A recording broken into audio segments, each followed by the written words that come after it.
Halo teman-teman semua, selamat datang di channel Coffee Technician, channel coffee terupdate di Indonesia. Masih bersama Om Surya. Kita udah bahas banyak tentang mesin ya, kemarin-kemarin di vlog sebelumnya juga ada. Hari ini kita akan bahas tentang ini, alat-alat yang ada di kedai.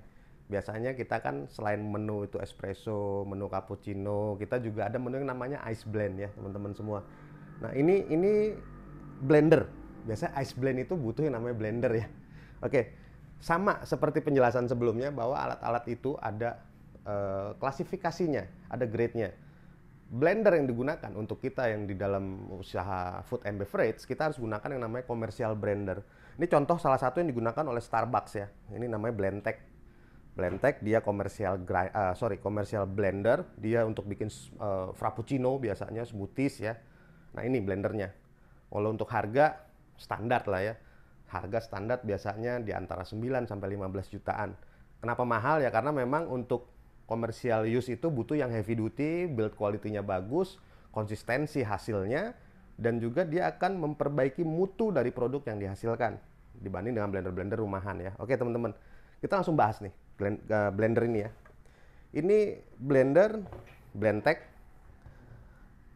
Ini made in USA, biasa ada switchnya, form factornya begini. Ini biasa ditanam begini ya teman-teman, dia ditanam, jadi tertanam di meja. Ini semua metal.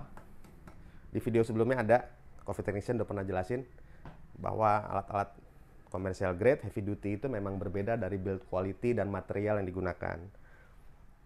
Ini biasanya hanya digunakan untuk smoothies ya atau frappuccino. Untuk kemudahan operasionalnya, biasanya di Starbucks itu dia cuma punya programming untuk blendernya. Nah, ini cuma 1, 2, low high. Jadi ini kayak seperti 1 porsi, 2 porsi. Terus pulse-nya ini si motornya yang untuk blendernya mau rendah atau mau tinggi putarannya ya. Seperti ini. Nah, kalau untuk dalemannya ini seperti ini. Motornya ya, teman-teman semua.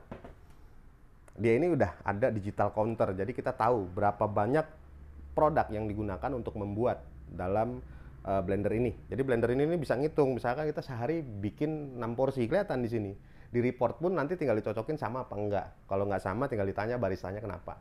Itu gambaran umumnya ya teman-teman semua. Ini metal, casing-casingnya. Ini datang ke Coffee Technician rusak ya. Rusak apa? Kebakar, dan dia ada juga yang perlu kalibrasi. Jadi memang sudah ada, dia sudah membuat 60.000 porsi.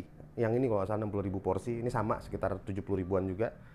Dan dia perlu kalibrasi, perlu perawatan. Kenapa perlu perawatan? Yaitu tadi, setiap mesin yang digunakan pastinya akan dirawat, harus dirawat. Biar apa? Biar awet, biar konsisten, biar tetap kita bisa cari omset ya teman-teman semua. Untuk blender merek lain, ini kan Blendtec, ada juga merek yang lain, ada seperti Vitamix. Vitamix, terus ada juga yang apa ya namanya, lupa saya. Woil. Nah, Woil juga itu blender-blender komersial yang biasa digunakan ya. Rata-rata sih Vitamix dan Blendtec. Woil sangat jarang, tapi ada yang pakai. Secara keseluruhan akan sama. Nanti akan ada sih yang Woil, nanti kita bongkar juga di sini. Ya di vlog berikutnya ya teman-teman semua. Ada kayaknya servisan Woil juga gitu. Nah, Blendtec ini seperti ini. Jadi teman-teman yang mau buka kafe, mau buka resto, atau mau buka usaha makanan minuman, butuh alat-alat yang komersial, heavy duty. Nah, sudah punya pandangan bahwa blender aja ada klasifikasi. Kenapa mahal? Itu tadi, karena kita butuh yang namanya heavy duty, durabilitas, konsistensi hasil, dan produk yang dihasilkan oleh alat kita itu pastinya butuh kecepatan kan. Nah, itu salah satunya, komersial itu pasti akan cepat.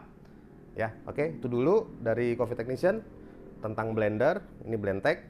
Untuk teman-teman yang mau beli silahkan, nggak beli juga nggak apa-apa. Mau tanya-tanya merek lain silahkan, komen aja di channel kita. Oke ya, see you in next vlog and thank you.